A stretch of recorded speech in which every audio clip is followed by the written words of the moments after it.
We have this subscriber named Devi. She sent us this dude, this spiritual dude named Michael Allen Singer. Now we're watching a real zinger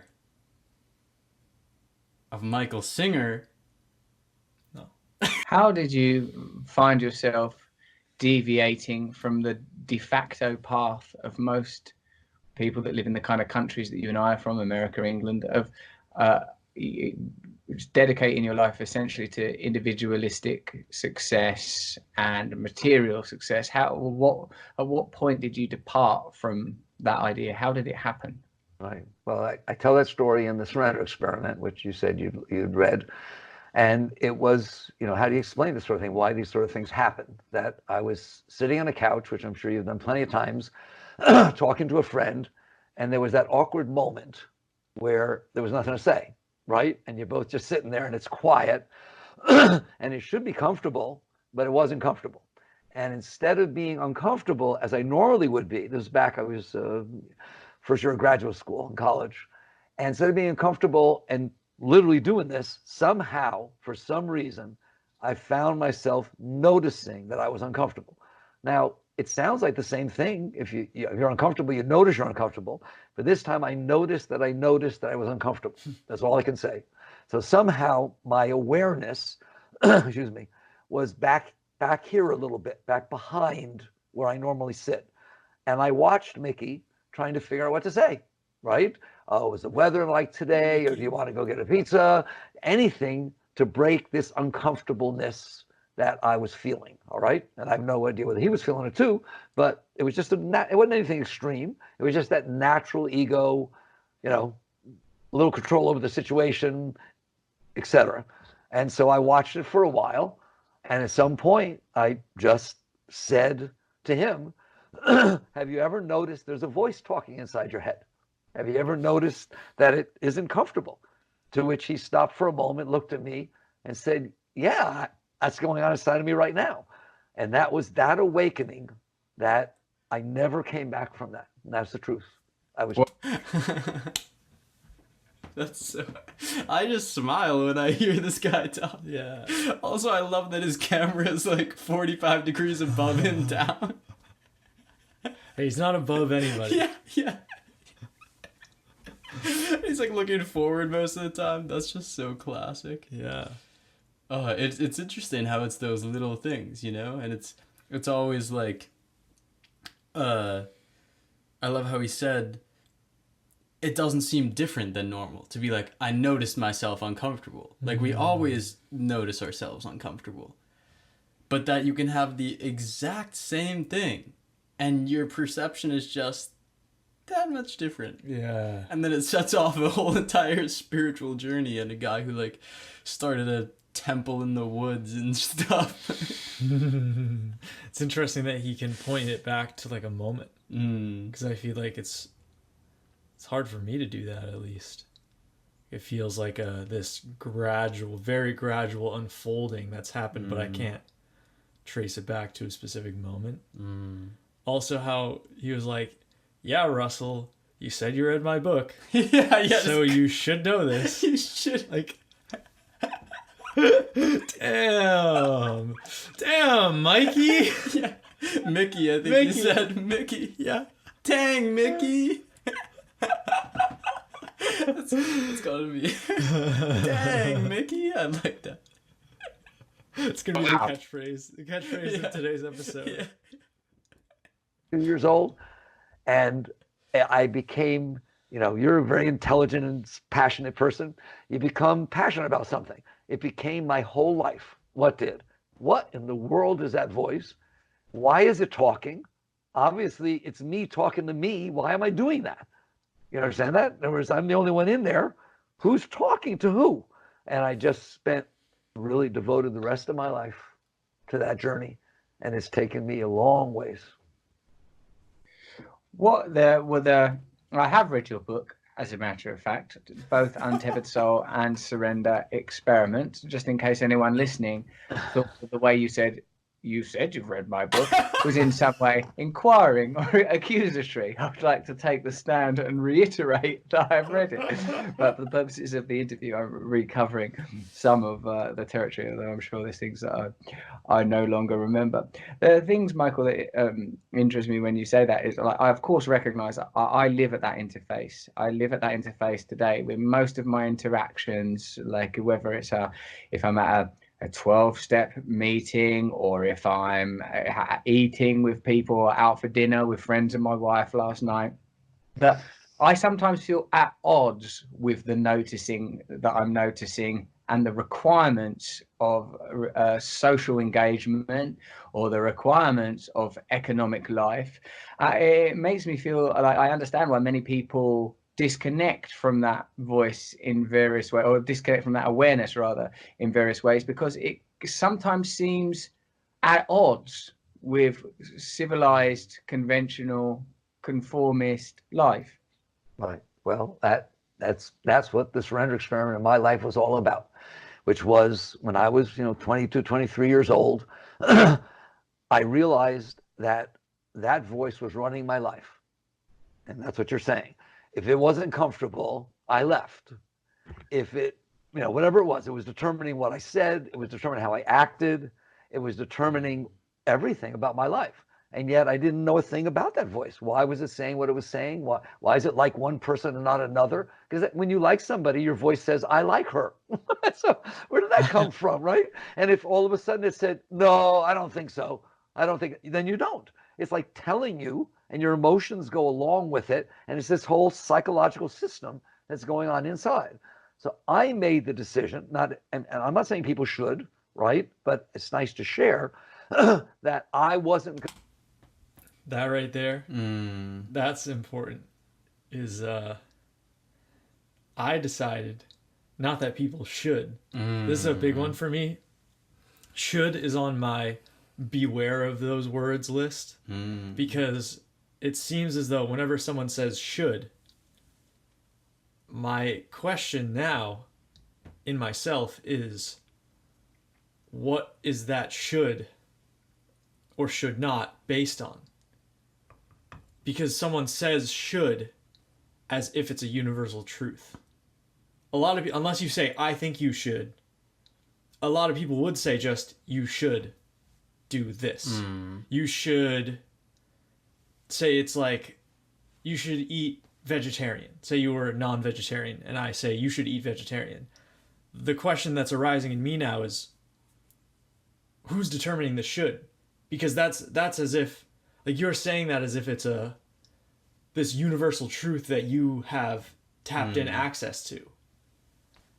And also you're not allowing the other person to be have like freedom over their own consciousness. And which of course you can never not give someone freedom over their own consciousness, but that's like a lock that happens in your own mind. As if I'm like trying to put something onto you about like where your process should go and what the timeline is. Like that's only ever going to be your decision. And for me to be like, you should do this or you should not do this to anyone is trying to change the process in which the person's going, which I feel like is just like stupid. And that also like gets you entangled with their karma.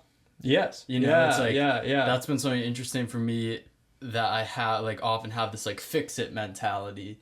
So if I like hear something that someone else says that is really bothering me, not necessarily bothering them, even though usually it's something that they're like expressing is difficult for them or whatever, but whatever way it triggers me, I'm like, let me try to fix the way I just got triggered inside of them. Ooh, nice. But then it's all of a sudden like all these twists and turns. You don't actually know if that's the main problem, first of all. And then when you say that should or whatever, you've immediately like locked yourself into some sort of, or you haven't locked yourself in, but you put yourself in more tension with whatever it is. And it's like, it's a very interesting practice to like see all the ways you've just bent yourself and be like, their karma. Yeah. you know? you yeah, know? And yeah. be like, Absolutely. I'm not going to help you by saying all this bullshit. Yes, yes. And that's where I've gotten, is like sharing my own experience in an enthusiastic way seems to be like the number one thing.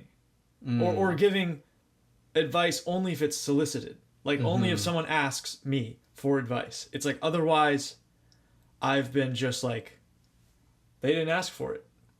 If I tell something to them, first of all, that's me like putting myself in a certain position in relation to them, and also most likely they're not going to be there to listen to for it. You know, like I feel like whenever I get unsolicited advice from other people, I'm just like, You know, I the didn't feeling ask you. of Like, your parents saying something, you being like, no, mom, no, dad. Like, you just want to do the opposite. yeah, you know? yeah, exactly.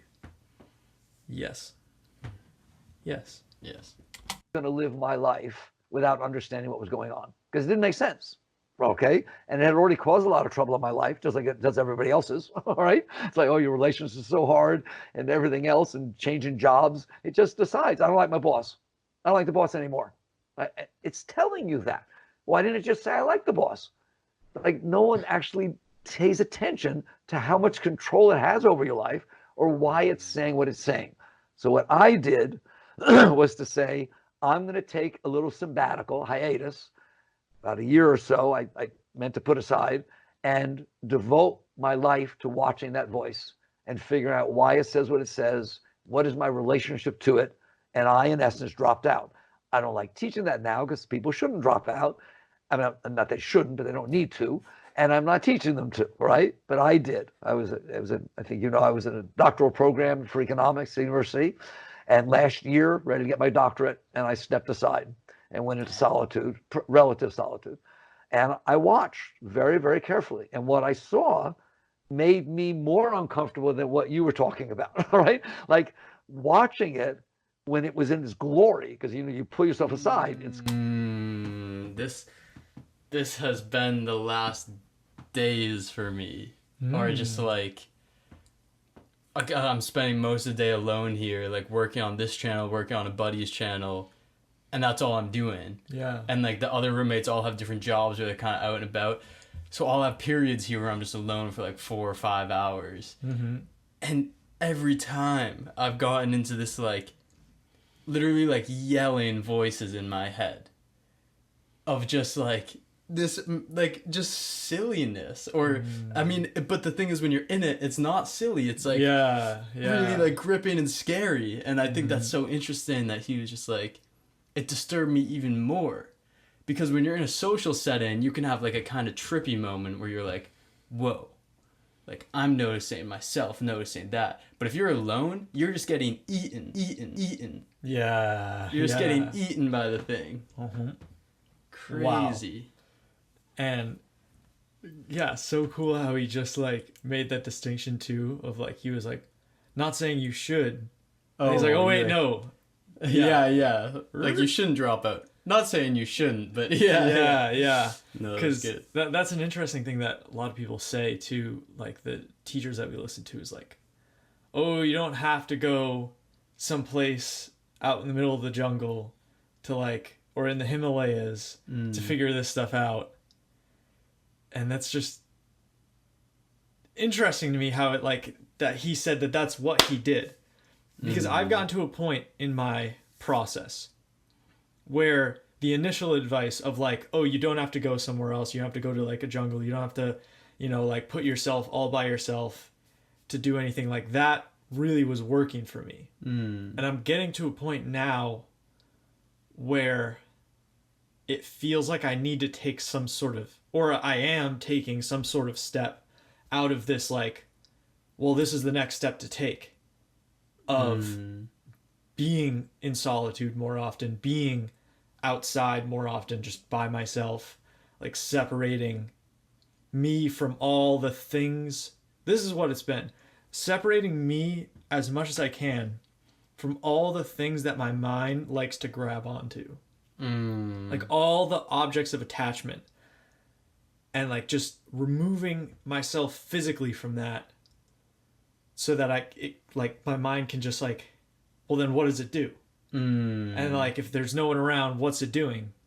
Is it still like grabbing on just with like longer tendrils? Because it's so easy to be here with all the people in the chatter and think that like the chatter is so important because my mind's grabbing onto it.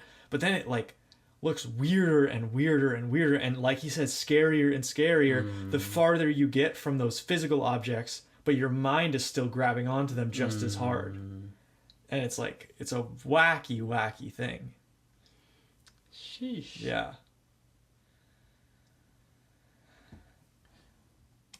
Going to say a lot of stuff. Made me realize I don't want to listen to that thing. That thing's crazy. It just changes its mind all the time. It says this, it says that. Like the reason people drink and do drugs is because that thing's driving them crazy. Yeah. You understand that? Right? You're trying to get away from that inner mess that's going on inside. So basically, over the course of many years, I started an experiment, which was, what would happen if I didn't listen to that? What does that mean? It tells you what to do, and so on. Well, what if I listen to life instead? And that's very subtle. What if the events unfolding in front of me were more important than whether I liked them or not? And I was willing to listen. If I'm meeting this person, perhaps it has some meaning. The fact that I'm not comfortable with them maybe has no meaning. Right? And I started practicing letting go of myself instead of letting go of what it told me to. And sometimes it told me to do something. Sometimes I wouldn't do it. And what I got was as follows. Just because it told me to do it is not going to be the reason I do it. Just because it told me not to do it or that it doesn't like it is not going to be the reason I don't do it. That doesn't mean that I'm doing or not doing. I will let life, the unfolding of life, the circumstances that unfold in front of me, talk to me instead of that thing talking to me. So that's the basics of what I call surrender. You're not surrendering to life. You're not surrendering to people. You're not saying yes to everything. You're just basically saying, my head doesn't know what it's talking about. It's just a bunch of noise. You make a little allergies. It's just a bunch of noise. And I'm better off not listening to that personal noise. Doesn't mean intellectually, if I'm solving a math problem or I'm trying to decide, create air conditioning or building. I built for a while, reading plans and so on. The mind's wonderful for that. I'm talking about the personal mind. I like this. I don't like that. I believe in this. I don't believe in that. I want this to happen. Oh my God, I hope it doesn't rain tomorrow because I'll die if it rains. That kind of junk. Just the personal noise that instead of honoring and respecting life is judging it and trying to tell me how to make life be my way instead of my respecting that life took 13.8 billion years to get here. That's a big shtick I have, right? That every moment in front of me took every single thing to happen exactly like it did for 13.8 billion years for that thing to be in front of me. Do you understand that? Yes. If your great great great grandmother didn't meet your great great great grandfather, you're not here. Okay? And you had nothing to do with that. Wow. Michael Singer is he's dancing. Crazy part about that is he's like a 24-hour drive away from us. We might have to make a little road trip sometime. Go hang out with the dude. Go hang out with Michael Singer. That would be sick. That would be a trip. I think he literally has sessions every Sunday or something at the temple in the middle of the woods. What could be better than that? That would get weird. What could be better than that? Come on. Just this guy in woods. This guy in woods. Come on. Yeah. Do you understand that? Yeah. Do you understand that? Do you understand that? I understand that. That's Michael Singer. We drove so far to get here. We understand. No, you don't. Yeah. Okay. I surrender. Yeah. Stop it. Wow. Oh, yeah. That's good. That's nice.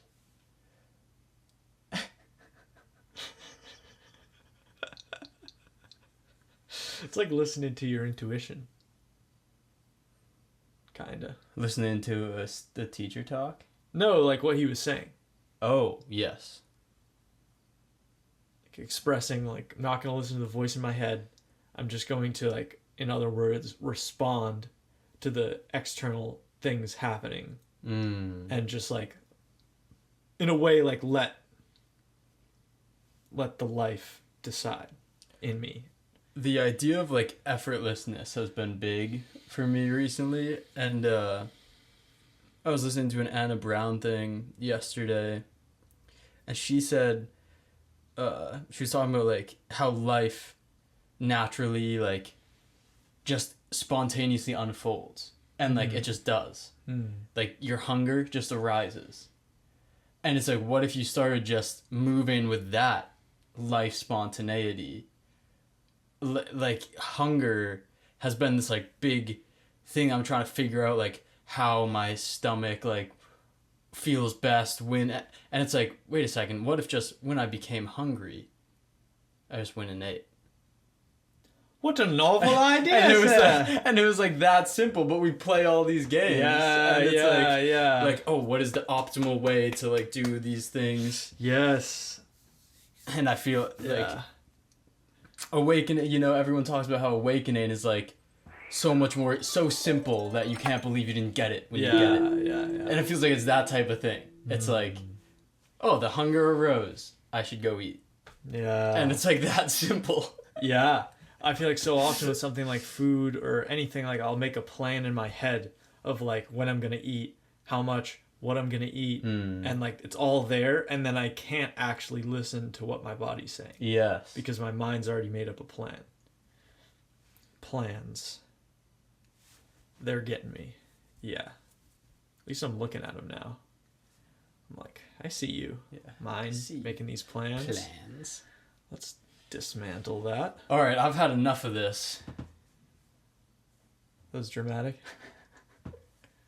What else are we here for? Yeah, I haven't. This is all play. We're reacting to 2 more videos after this, so we haven't had enough of this, clearly. We'll see you in the next one. How about that? Much love.